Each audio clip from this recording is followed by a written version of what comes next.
So guys, in this video, we're going to be looking at the Man of Steel 2 rally that's going on Twitter. People are still wanting the Snyderverse restored, in spite of the DCU reboot with James Gunn. So we're going to have a look at this article. Make Man of Tomorrow with Henry Cavill Superman. Zack Snyder fans rally for the Man of Steel sequel. Demand Netflix restore the Snyderverse. Yeah, so that's the biggest thing at the moment. Everybody wants Netflix to restore the Snyderverse. Obviously, Zack Snyder's working over there doing his Rebel Moon and other projects as well. While the Snyderverse has been pushing up the daisies for a while now, its memories are as fresh and as ardent as ever, but it looks like DC fans aren't ready to settle with the mere echo of the unforgettable legacy that Zack Snyder left after extracting himself from the now DCU. They want more than just a timorous olive branch in the guise of a reconstructed DC universe. They want the Snyderverse to be revived. I'm kind of with them on that one. Well, not necessarily the Snyderverse. I'm looking forward to the DCU reboot, but I think they dropped the ball with Henry Cavill. They should have kept Henry Cavill there, to be fair.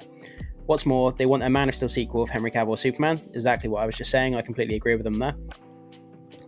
Bit of a dark image there with the Justice League. Looks pretty cool. Superman looks awesome in his black suit there. I'm so glad they brought that back for the Snyder Cup. Okay, so DC fans demand Man of Steel 2 with Henry Cavill. Zack Snyder's work in the DCU, formerly the DCEU, has left an imprint the size of Alaska. That's an understatement there. On the DC fans, and the same conspicuous from their incessant, rigorous efforts for bringing their beloved Snyderverse back.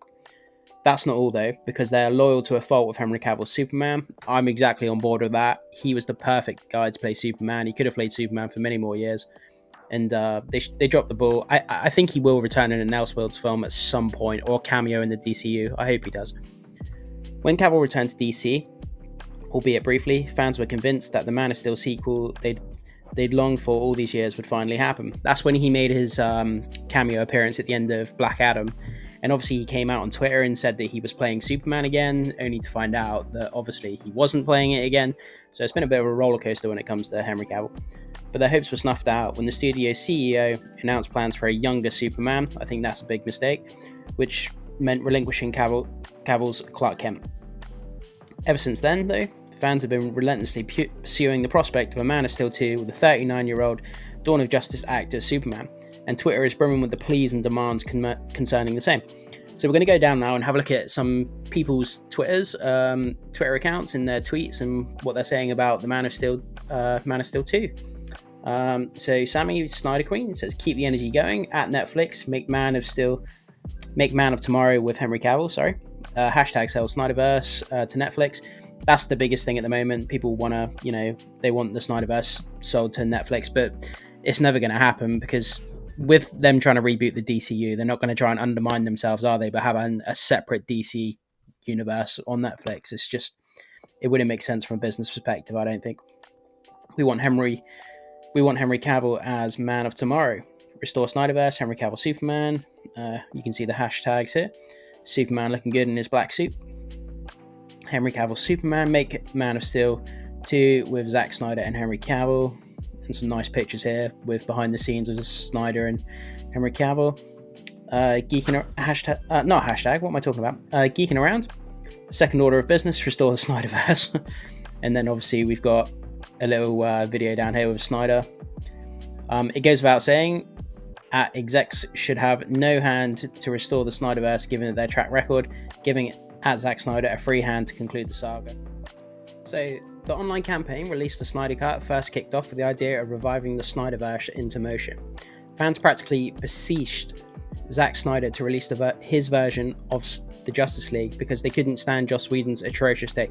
Yeah, that was awful. I mean, the Steppenwolf character, he looked so bad, and the fact that I think they just botched it completely. But obviously, we got Zack Snyder's take on it, which was good. Take on the film, and after the success, since fans finally got a 4-hour cut of the Justice League, that was definitely a victory on HBO Max. They tried their luck with the Restore the Snyderverse movement. Unfortunately enough, the latter failed to gain any significant momentum. Yeah, but there's a huge difference between reworking a film. I think the actual total for reworking the Justice League cut into the Snyder cut, I think it was about $70 million. There's a huge difference between that and then building a cinematic universe from the Snyderverse. So there's a bit of a difference there. But yeah, but the Snyder fans aren't the type to get deterred by such setbacks, and their unwavering dedication towards their goal thus paved the way for their latest crusade, which calls for Warner Brothers to sell off the Snyderverse to Netflix. That way, the 57-year-old filmmaker's projects could see the light of day, only through a different studio. Things aren't that simple, though, with what the hierarchies and the organisational structures all clash on with such a notion. Not to mention, Warner Brothers would never simply hand over any of its prized possessions to another entity. Yeah, this is exactly what I was saying, guys. Like, from a business perspective, it just doesn't make sense. You're trying to reboot the DCU. Why would you then have a different DC universe running on a Netflix? It doesn't make any sense. Least of all, such a major competitor. But fans couldn't care less about the logistics. All they want to be able to see is the much anticipated resurrection of the Snyderverse. Who knows? Maybe third time's a charm. Yeah, I mean, it's all good and well, wanting the Snyderverse on Netflix, and I get it, but a lot of people don't think of the business perspectives that go on behind the scenes that we're not really privy to as fans. I mean, the logistics and the contracts and the money, and it's not as simple as what people think. And I mean, a lot of people, when it comes to the Snyderverse and getting it on Netflix, they don't even think about the business perspectives behind how that would work and all the challenges that are involved in it. Anyway, guys, are you still trying to hype up the Snyderverse? Are you still hoping that it gets restored? Have you given up on the DC EU being restored? Are you looking forward to the DCU with James Gunn coming out soon? I'd love to know what you think. Jump into the comments and let me know.